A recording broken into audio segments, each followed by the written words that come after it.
Hi guys, আসসালামু আলাইকুম। আমি আজকে তোমাদের দেখাচ্ছি এগুলা কি জানো, এগুলা হচ্ছে তেল বানানোর উপাদান।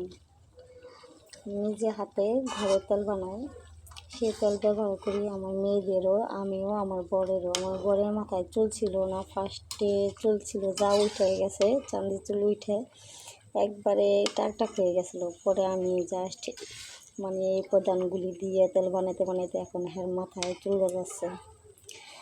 কারণ হে কাছে থাকলে তো আমাদের দেখাতে পারতাম হের মাথার চুলগুলি কতটা পরিমাণ গজাইছে। এখন সবাইও বলে যে তোমার মাথার চুল দিয়ে উঠে গেছিলো, ভাই কীভাবে হলো?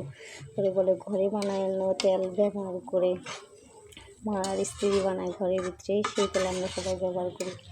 তো এই তেলের ভিতরে এমন কিছু নাই উপাদান, এমন কিছু বাদ নাই। আমি এটার ভিতরে দেখতেই পারতাছি হইতে সব ধরনের উপাদান আমি তেলের ভিতরে দিছি। কোনো কিছু বাদ রাখিনি এই তেলের ভিতরে। এত উপাদান এটার ভিতরে দেওয়া আছে। অনেক তেল কিন্তু আমি অল্প করে বানাতে আসি, কিন্তু শুধু উপাদান আর উপাদান, শুধু এগুলি তেল আমি অল্পই বানাই, কিন্তু আমি সব কিছু এগুলো অনেক কিছু দিয়ে অল্প করে তেল বানাই। জাস্ট এগুলি হাতে বানানো তেল দিয়ে আমার বাচ্চারা বা আমার স্বামী, আমি অনেক উপকার পাইছি। তাই আমি নিজে হাতে তেল বানাই।